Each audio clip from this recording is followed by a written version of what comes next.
तो hello dear friends, कैसे हैं आप सभी। उम्मीद करते हैं आप लोग बहुत ही अच्छे होंगे। एक्सरसाइज 19.13 कंप्लीट है। 19.14 स्टार्ट करेंगे आज के सिन्हा क्लास 12 के इंटीग्रेशन चैप्टर से। इंडेफिनिट इंटीग्रेशन का लास्ट एक्सरसाइज है। उम्मीद करते हैं सभी क्वेश्चन आप लोगों को समझ में भी आते होंगे। अगर किसी भी तरह का डाउट है तो कॉमेंट करके बताना बिल्कुल भी मत भूलिएगा। अगर वीडियो अच्छी लगती है तो वीडियो को लाइक ज़रूर कीजिए और चैनल को सब्सक्राइब भी करके अपने प्यारे दोस्तों को शेयर जरूर कीजिएगा। तो चलिए आज का अपना सेशन शुरू करते हैं और समझते हैं हर एक क्वेश्चन को बड़े ही प्यारे तरीके से। फर्स्ट क्वेश्चन एक्सरसाइज 19.14 का integral of cos x upon 1 + 9 sin square x प्रतिस्थापन विधि का यूज़ करना है। बहुत ही प्यारे तरीके से सॉल्व होगा। देखिएगा, इसको हम इस 9 sin स्क्वायर x है, क्या इसको किसी का स्क्वायर लिख सकते हैं? पूरा स्क्वायर के रूप में चेंज किया जा सकता है। ये 1 भी जो है इसको भी पूरा स्क्वायर के रूप में चेंज किया जा सकता है। तो क्या हो जाएगा, ये इंटीग्रल ऑफ cos x और अपॉन में 1 का स्क्वायर लिख सकते हैं 1 को, तो 1 का स्क्वायर हमने लिख दिया। 9 sin स्क्वायर x है, इसको हम 3 sin x का होल स्क्वायर लिख सकते हैं कि नहीं? बिल्कुल लिखा जा सकता है। ये आप सोचेंगे कि आप जो इंटीग्रल का फॉर्मूला आपने पढ़ा है उस सभी का यूज़ करना है। तो जो भी इंटीग्रल का फॉर्मूला पढ़े, जैसे आपने एक फॉर्मूला पढ़ा integral of 1 upon a square plus x square का इंटीग्रल किसके सापेक्ष? x के सापेक्ष। ये क्या होता है? 1/a tan inverse x/a plus c, ये होता है ना इसका इंटीग्रल। तो a square plus x square के टर्म में हमने चेंज किया। a है यहाँ पे कांस्टेंट, x वेरिएबल, ठीक है।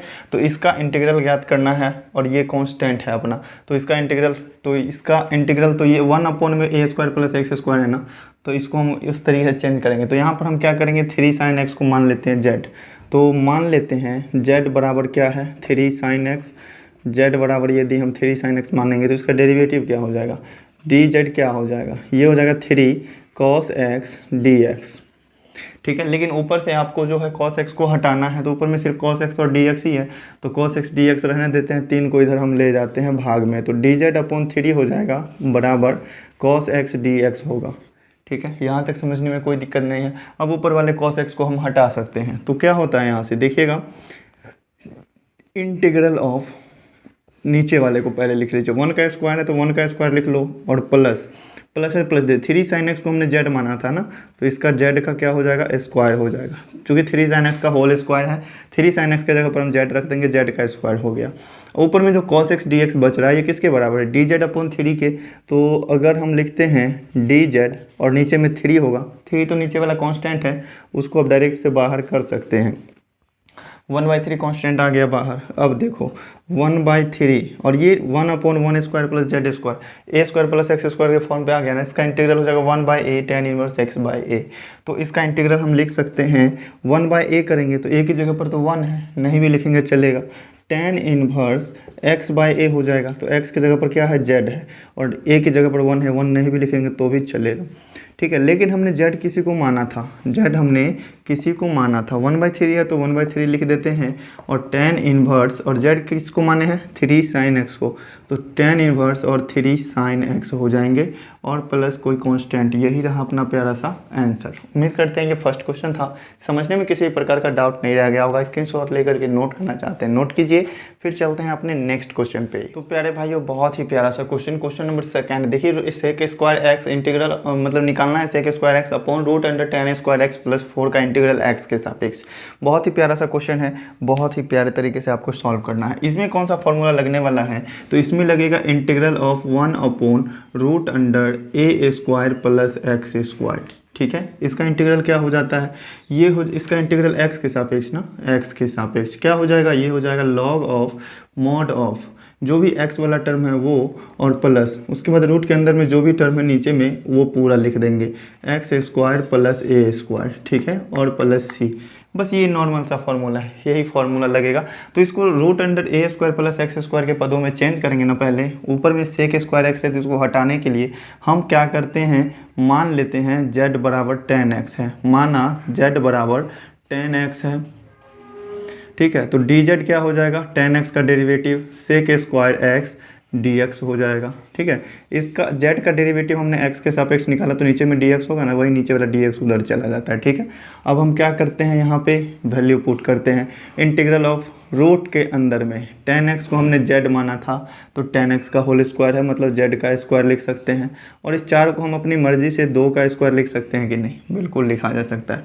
ऊपर में sec square x d x बच रहा है वो किसके बराबर है, डी जेड के बराबर है, तो डी जेड लिख दिया हमने। ये फॉर्म पे किस फॉर्म पे आया, तो 1/a² प्लस एक्स स्क्वायर वाले फॉर्म पे आ गया ना। अब डायरेक्ट से इसका इंटीग्रल वाला फॉर्मूला हम लिख देंगे, ये हो जाएगा log ऑफ mod ऑफ, और जो भी वेरिएबल है, वेरिएबल यहाँ जेड है तो जेड हो जाएगा, और प्लस रूट अंडर जो भी टर्म है अंदर में वो हो जाएगा जेड स्क्वायर प्लस 2 का स्क्वायर प्लस में सी। अब हमने z जिसको माना था वो तो पुट करना पड़ेगा ना यहाँ पे, तो हम z का वैल्यू पुट करेंगे। तो log of mod of z हमने माना था कि इसको tan x को, तो ये हो जाएगा tan x और plus root under tan x का स्क्वायर हो जाएगा, तो tan स्क्वायर x हो जाएंगे, और प्लस 2 का स्क्वायर कितना होगा 4, और प्लस में c। यही रहा अपना प्यारा सा इंटीग्रल क्वेश्चन नंबर 2 का। उम्मीद करते हैं ये क्वेश्चन भी समझ में आ गया होगा पूरी तरीके से। अगर वीडियो अच्छी लग रही है तो वीडियो को लाइक ज़रूर कीजिएगा, और चैनल पे पहली बार आए हैं तो चैनल को सब्सक्राइब भी जरूर कीजिएगा।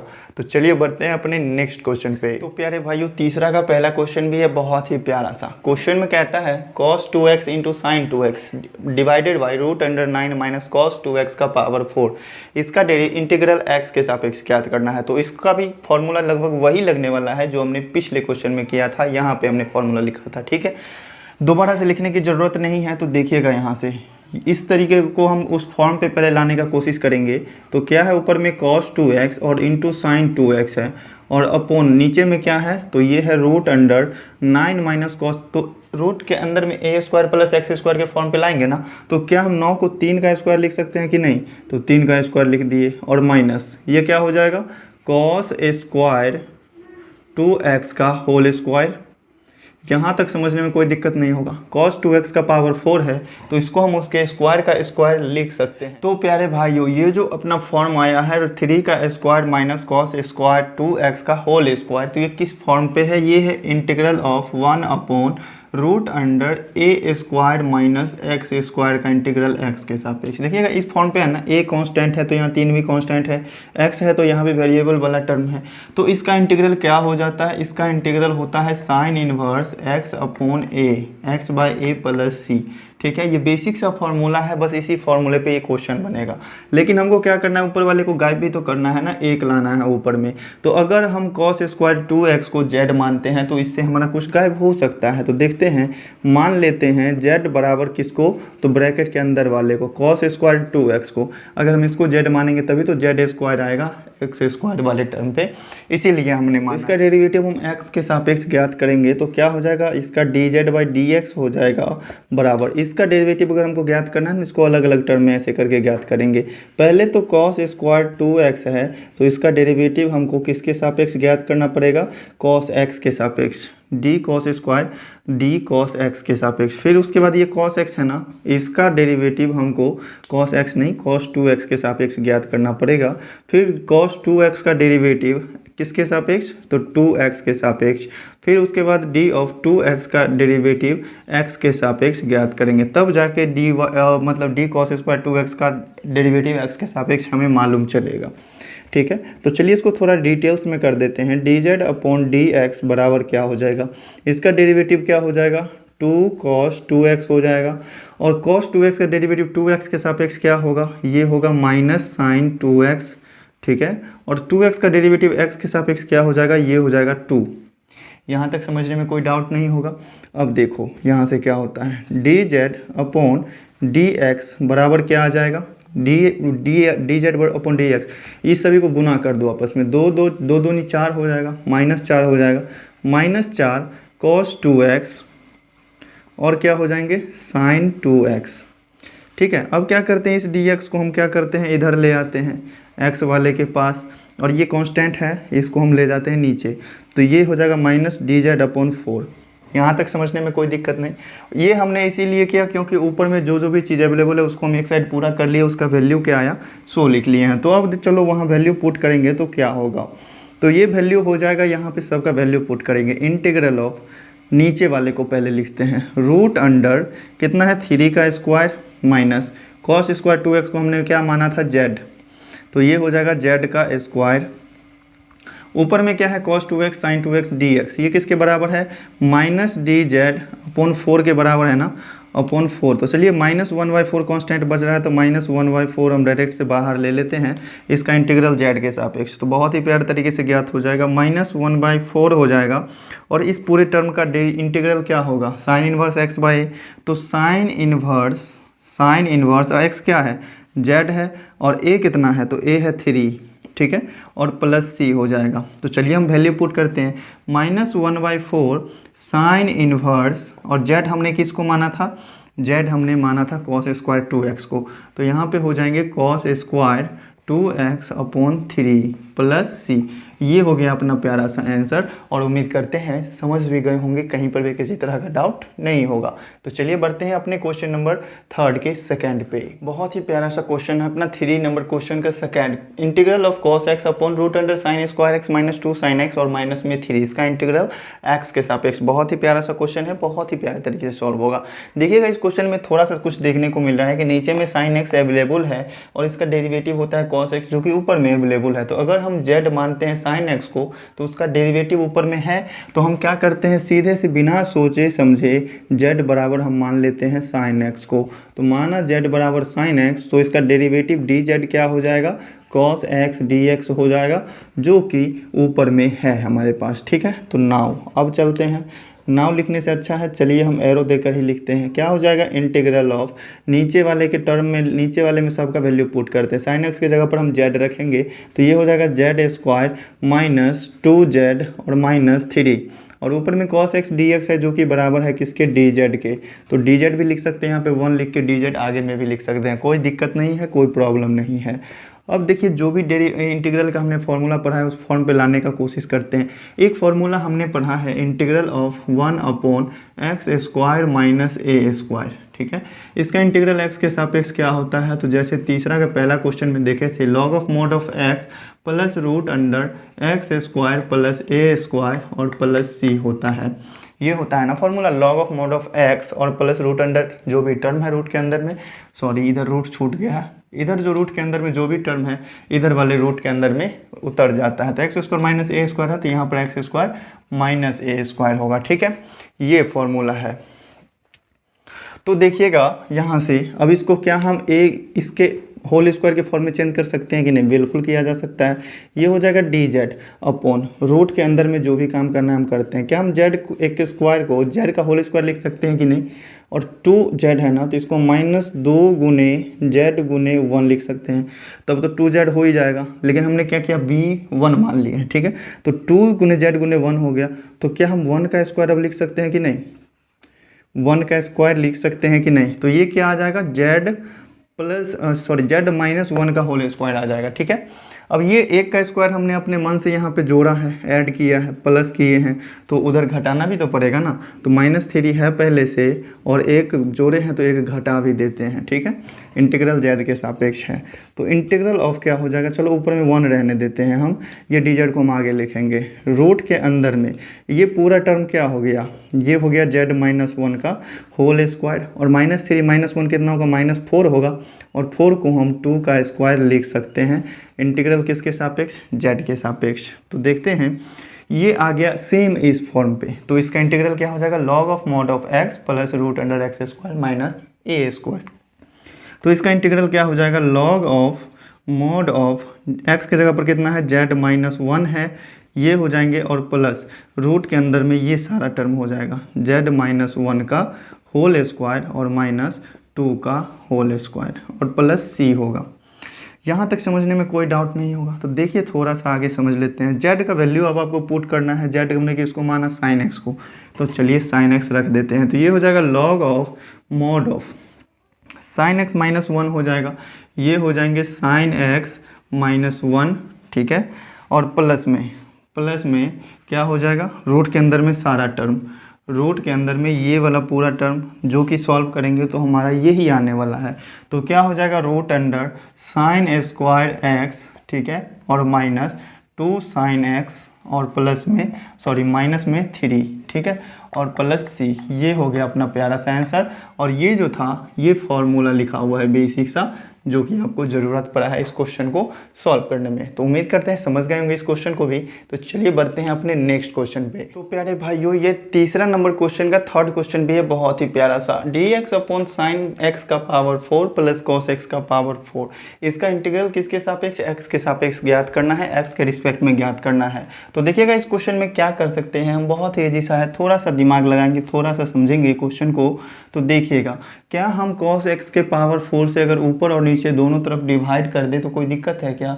नहीं है। ऊपर भी डिवाइड करेंगे, नीचे भी डिवाइड करेंगे, बात उतना ही पे आने वाला है। तो ऊपर में भी हम क्या करते हैं, cos x के पावर 4 से डिवाइड कर देते हैं, और नीचे भी दोनों टर्म में हम cos x के पावर 4 से डिवाइड कर देते हैं। तो sin x का पावर 4 हो जाएगा अपॉन में cos x का पावर 4, और इसमें भी भाग करना पड़ेगा। तो cos x का पावर 4 और डिवाइड बाई cos x का पावर 4, और इंटीग्रल किसके सापेक्ष, x के सापेक्ष। तो देखिएगा इसको सॉल्व करके क्या आता है, ये हो जाएगा इंटीग्रल ऑफ cos x का पावर 4 है, इसको ऊपर ले जाएंगे तो sec x का पावर 4 आ जाएगा, ठीक है। sin x का पावर 4 बटा cos x का पावर 4, ये tan x का पावर 4 आ जाएगा ना, तो tan का पावर 4 हो जाएगा। cos x का पावर 4, ये दोनों सेम टर्म है तो ये कट जाएंगे, ठीक है। इंटीग्रल किसके सापेक्ष, x के सापेक्ष। यहाँ तक समझने में कोई दिक्कत नहीं। अब देखिएगा, नीचे में tan x है, ऊपर में क्या है, sec x का पावर 4 है। अगर हम tan x को z मानते हैं तो उसका डेरिवेटिव क्या होता है, sec स्क्वायर x होता है। तो क्या हम ऊपर में sec स्क्वायर x के पद में चेंज कर देंगे तो कोई दिक्कत है? चेंज किया जा सकता है। इसको हम sec स्क्वायर x गुना sec स्क्वायर x लिख सकते हैं। नीचे वाले में टर्म में आप जिसको भी z मानो तो उसका डेरिवेटिव तो ऊपर में होना चाहिए ना। तो ये क्या लिख सकते हैं, ऊपर में हम sec स्क्वायर x और इंटू में sec स्क्वायर x ही ना है, हाँ x ही है, ठीक है। और अपोन में tan x का पावर 4 लिख दिए और प्लस 1 लिख दिए, ठीक है। इंटीग्रल किसके सापेक्ष, x के सापेक्ष। बस हर एक टर्म को इसके समझते चलिए, कोई दिक्कत नहीं होने वाला है। लेकिन tan x को अगर हम z मानते हैं तो ऊपर में सिर्फ एक ही ठो sec स्क्वायर x होना चाहिए, काहे कि डेरिवेटिव में एक ही वो sec स्क्वायर x आता है, दो को तो आता नहीं है। तो यहाँ एगो sec स्क्वायर x को हम दूसरा में चेंज कर लेंगे, दूसरा किस में, tan में ही चेंज करेंगे, काहे कि हम tan को ही माने हैं z। तो चलिए हम इसको हम करते हैं चेंज, एगो को, एगो तो डेरिवेटिव है रहने देते हैं, तो ये हो जाएगा sec स्क्वायर x, और इसको हम चेंज कर लेते हैं। sec स्क्वायर x को हम क्या लिख सकते हैं, 1 प्लस tan स्क्वायर x। कोई दिक्कत है यहाँ तक? नहीं है कोई दिक्कत। नीचे में क्या हो जाएगा, tan x का पावर 4 और प्लस 1, और इसका इंटीग्रल किसके सापेक्ष, x के सापेक्ष। अब देखिए हम कर सकते हैं tan x को z मान सकते हैं, उसका डेरिवेटिव ऊपर में sec square x dx available होगा। तो देखिएगा अब किस तरीके से क्वेश्चन को सॉल्व करना है। मान लेते हैं यहाँ से z बराबर tan x, तो माना z बराबर क्या, tan x के, तो dz क्या हो जाएगा, dz हो जाएगा sec स्क्वायर x dx, ठीक है। यहाँ तक समझने में कोई दिक्कत नहीं। अब हम करते हैं इसमें वैल्यू पुट, जो भी हमने माना है उस मान को तो रखना पड़ेगा ना। तो ये हो जाएगा क्या, इंटीग्रल ऑफ z हमने माना tan x को, तो जहाँ पर भी tan x है ना सब जगह z रख देंगे। तो ये हो जाएगा ऊपर में 1 प्लस z स्क्वायर, और नीचे में क्या हो जाएगा, z का पावर 4 प्लस 1, z का पावर 4 प्लस 1, ठीक है। और sec स्क्वायर x dx किसके बराबर है, dz के बराबर है, तो इसको हम कर देते हैं dz। अब देखिए क्वेश्चन में क्या करना है। तो यदि नीचे में अगर z स्क्वायर या फिर ऊपर में z स्क्वायर है, तो नीचे वाले को अगर हम z मानते हैं तो ऊपर वाले को z तो पहले से माना हुआ है। अगर हम कोई और दूसरा वेरिएबल y मानते हैं तो नीचे वाले का डेरिवेटिव तो भाई ऊपर में होना चाहिए ना। तो अगर नीचे में 4 घात वाला है तो उसका डेरिवेटिव 3x³ हो जाएगा, पावर 3 हो जाएगा। तो इसका पावर कितना हो जाएगा, इस तरीके से आपको देखिए सोचना पड़ेगा थोड़ा। अगर हम ऊपर भी z के स्क्वायर से भाग दे देते हैं तो ऊपर में क्या हो जाएगा, एगो कैंसिल हो जाएगा, एगो z स्क्वायर बच जाएगा। नीचे में क्या हो जाएगा, z का पावर 2 हो जाएगा। तो इसके लिए हम क्या कर सकते हैं, ऊपर भी z स्क्वायर से भाग करते हैं और नीचे भी z स्क्वायर से भाग करते हैं। तो 1 प्लस z स्क्वायर है ऊपर में, तो इसमें यदि हम z स्क्वायर से भाग कर दें और नीचे भी z स्क्वायर से डिवाइड कर दें तो कोई दिक्कत नहीं होना चाहिए। z square plus 1 upon z square हो जाएगा। इंटीग्रल किसके सापेक्ष, z के सापेक्ष। एक एक टर्म को तोड़ करके समझा रहा हूँ, ठीक है। अब देखिए इंटीग्रल ऑफ, इस दोनों को अलग अलग हम कर सकते हैं। एक बार लिख सकते हैं 1/z स्क्वायर और plus z square by z square, ये हो जाएगा 1, ठीक है। और नीचे वाले को अगर तोड़ेंगे तो ये हो जाएगा z square plus 1 upon z square, integral किसके सापेक्ष, जेड के सापेक्ष। उम्मीद करते हैं हर एक टर्म को समझ रहे होंगे आप। ये क्वेश्चन थोड़ा सा मेरे ख्याल से पेचीदा है, समझना होगा कंसंट्रेट करके माइंड को।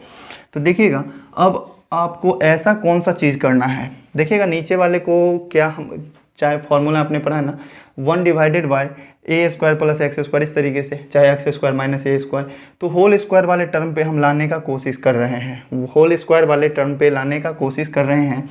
तो क्या होगा, होल स्क्वायर वाला टर्म पे लाने का कोशिश कर रहे हैं। तो चलिए इसमें हम देखिए एक फार्मूला आप पढ़े हैं, एक फार्मूला पढ़े हैं ना, ये देखिए नीचे में क्या आया। अगर हम इसको हम जेड का होल स्क्वायर मानते हैं और इसको 1/z का होल स्क्वायर मानते हैं तो ये ए स्क्वायर प्लस बी स्क्वायर के फॉर्म पे है कि नहीं, हाँ है, बिल्कुल है।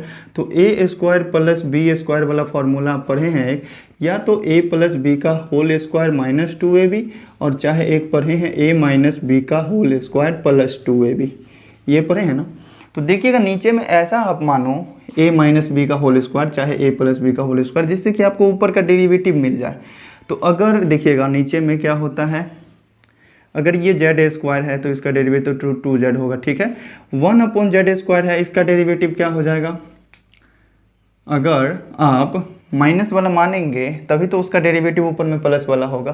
तो चलिए यहाँ पे हम ये वाला लेकर चलेंगे, ठीक है। तो क्या हो जाएगा ऊपर में 1/z स्क्वायर प्लस 1 और डिवाइडेड बाय इस ए स्क्वायर प्लस बी स्क्वायर को हम ये वाला लिख सकते हैं ए माइनस बी का होल स्क्वायर। हालांकि यहाँ पे हमने ए माना है जेड को और बी माने है 1/z को, और ये पूरा क्या है उसका स्क्वायर है। चूँकि वो ऊपर में 1 है तो 1 का स्क्वायर तो 1 ही होता है। इस 1/z स्क्वायर को हम 1/z का होल स्क्वायर भी लिख सकते हैं, यहाँ तक में कोई दिक्कत नहीं है। और इस z स्क्वायर को हम z का होल स्क्वायर भी लिख सकते हैं। अब हम इसको क्या करेंगे, ये इंटीग्रल ऑफ है तो साइन दे देते हैं, और इसको हम क्या लिख सकते हैं a माइनस बी का होल स्क्वायर, मतलब z माइनस 1/z का होल स्क्वायर और प्लस 2ab होगा। तो प्लस 2 इंटू ए का मान कितना हमने माना z, और b कितना है तो 1/z। इसको बढ़ाते हैं, इंटीग्रल किसके सापेक्ष, z के सापेक्ष। तो देखिएगा यहाँ से z तो हो रहा है कैंसिल। अब क्या आता है, इंटीग्रल ऑफ 1/x स्क्वायर और प्लस 1 आ रहा है ऊपर में। चलिए इसको कपड़ा पहना देते हैं ब्रैकेट से, और ये क्या हो गया z माइनस, सॉरी x नहीं है z ही है, ऊपर में भी z ही है, 1 डिवाइडेड बाई जेड स्क्वायर है। ये हो गया z माइनस 1/z का होल स्क्वायर, और प्लस है प्लस 2 है तो इसको हम √2 का होल स्क्वायर लिख सकते हैं। इंटीग्रल किसके सापेक्ष, z के सापेक्ष। हाँ तो देखिएगा अब यहाँ से है क्वेश्चन सॉल्व, अब यहाँ से है क्वेश्चन सॉल्व। तो देखिएगा -1/z है, इसका डेरिवेटिव क्या होगा, प्लस 1/z स्क्वायर, ठीक है। और ये z का डेरिवेटिव क्या हो जाएगा, 1 हो जाएगा। तो नीचे वाला ये जो पूरा टर्म है स्क्वायर के अंदर वाला, इसका डेरिवेटिव ऊपर में है। तो चलिए यहाँ से हम मान लेते हैं इस नीचे वाले टर्म को कोई और दूसरा वेरिएबल मान लेते हैं। पुनः दोबारा से मान रहे हैं तो माना y मान लेते हैं। z तो हमने पहले माना हुआ है यहाँ पे, अब यहाँ पे y मानते हैं, किसको, तो z और -1/z को, ठीक है। तो यहाँ से dy/dx क्या आ जाएगा, चलिए हम इसका डेरिवेटिव निकालते हैं। z का डेरिवेटिव क्या होगा, z के सापेक्ष 1 हो जाएगा, -1/z का डेरिवेटिव क्या हो जाएगा, प्लस 1/z स्क्वायर, और इधर क्या आ जाएगा dz, ठीक है, z के सापेक्ष निकाले। तो यहाँ से dy का वैल्यू ये आ गया, तो यहाँ dz का वैल्यू हमको निकालना है। तो dz का वैल्यू क्या हो जाएगा, इधर से ये dy भाग में चला आएगा। चलो हम यहाँ से करते हैं थोड़ा सा आगे सॉल्व। चूँकि ये हम पूरा इंटीग्रल करने के लिए नहीं मान रहे हैं, इस वाले टर्म का सिर्फ इस ऊपर वाले को हटाने के लिए। ऊपर वाला जो ये टर्म है, चूँकि फॉर्मूला होता है 1/x square plus a square होता है ना, तो ऊपर में 1 लाने के लिए हम इसको हटाने के लिए सिर्फ इसको हम माने हैं, ठीक है। तो देखते हैं अब इसके आगे क्या होता है। बहुत ही प्यारा सा क्वेश्चन है, देखिएगा इसमें से हमको क्या करना पड़ेगा, इस dz का वैल्यू ज्ञात करना है। तो dz बराबर क्या हो जाएगा, dy/1 प्लस 1/z स्क्वायर, ये हो जाएगा किसका वैल्यू, तो dz का वैल्यू। चूँकि ये दोनों मल्टीप्लाई में तो इधर आएंगे भाग में, ठीक है। यहाँ तक में कोई दिक्कत नहीं। अब देखो, अब आप सब इसका वैल्यू पुट कर दो इसमें, जो भी चीज़ हमने माना था। तो इंटीग्रल ऑफ नीचे वाला ये पूरा टर्म है, इसको हमने क्या माना y, तो नीचे में हम लिख सकते हैं y का होल स्क्वायर, और प्लस में क्या है √2 का होल स्क्वायर, ठीक है।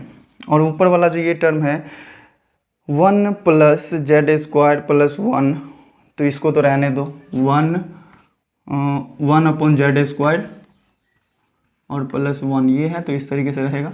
ये डी जेड का वैल्यू पूरा कितना निकला है, डी वाई, ये डी जेड का पूरा वैल्यू निकला है डी वाई अपॉन में 1 + 1 by Z square, 1 + 1 by Z square. ठीक है, अब यहाँ से देख लो, ये 1 बाई जेड स्क्वायर + 1 और 1 + 1 बाई जेड स्क्वायर दोनों सेम चीज़ है, कैंसिल हो जाएंगे, यहाँ से कैंसिल हो गया। ठीक है, तो बचेगा क्या, सिर्फ बचेगा यहाँ से इंटीग्रल ऑफ 1 अपॉन, ये बच गया सिर्फ y का स्क्वायर और प्लस √2 का स्क्वायर। इंटीग्रल किसके सापेक्ष, y के सापेक्ष।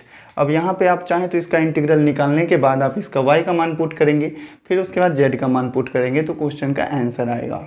तो प्यारे भाइयों, ये है 1/x² + a² के फॉर्म पे। तो 1/x² + a² को आप 1/a² + x² भी लिख सकते हैं, और उसका इंटीग्रल क्या होता है, 1/a tan इनवर्स x/a। ठीक है, तो वही फॉर्म का यूज़ करेंगे। इसका इंटीग्रल हो जाएगा 1/a, कांस्टेंट कितना है, √2 है, तो 1/a ये हो गया, और क्या होंगे, tan इनवर्स x/a होगा। तो x वाला टर्म क्या है, y है, और a वाला टर्म क्या है, तो √2 है, और प्लस c हो जाएगा। लेकिन हमने तो दो जगह y और z दोनों को माना था ना, यहाँ पर y माने थे, यहाँ पर z माने थे, अपने सहूलियत के लिए, क्वेश्चन को सॉल्व करने के लिए। तो दोनों का वैल्यू तो फिर पहले जैसे पुट करना पड़ेगा ना, तो 1 अपॉन √2 और tan इनवर्स, पहले हम क्या मान पुट करेंगे, y का मान क्या है, z -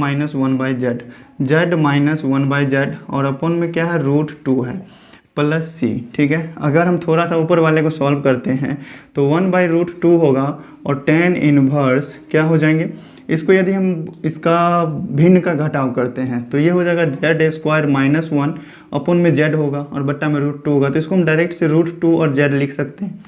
ये नीचे वाला जो z है इसको हम डायरेक्ट से नीचा कर दिए, और प्लस c हो गया। यहाँ तक भी समझने में कोई डाउट नहीं होगा। अब z भी तो हमने किसी को माना था ना, किसको, तो tan x को, तो z की जगह पर हम tan x रख देते हैं। तो ये हो जाएगा 1/√2 tan इनवर्स, tan x रखेंगे tan के जगह पर, तो ये हो जाएगा tan² x - 1 और अपॉन √2 tan x और प्लस में c, और ये रहा अपना प्यारा सा आंसर। ये क्वेश्चन सही में वाकई थोड़ा लंबा चला गया, लेकिन कोई बात नहीं है। आज की वीडियो में रहने दीजिए इतना ही, और उम्मीद करते हैं कि इस क्वेश्चन को भी समझने में किसी भी प्रकार का डाउट नहीं रह गया होगा। क्लास 12 के केजी सिन्हा से जो भी चैप्टर्स हमने पढ़ाए हैं अभी तक, जो भी एक्सरसाइजेस हमने बताए हैं, अगर कहीं पर भी किसी भी तरह का डाउट रह जाता है आपको, तो एक बार कमेंट करके ज़रूर बताइएगा। नेक्स्ट वीडियो आपके हेल्प के तौर पे ज़रूर बनाई जाएगी। तो अगर चैनल को अभी तक सब्सक्राइब नहीं किया तो चैनल को भी सब्सक्राइब कर लीजिएगा, और साथ में बेल आइकन प्रेस करके अपने प्यारे दोस्तों को भी ज़रूर शेयर कीजिएगा। तो चलिए फिर मिलते हैं नेक्स्ट वीडियो में, देखेंगे आगे की चीज़ों को। बाकी आप लोग पढ़ते रहें, खुश रहें, मस्त रहें।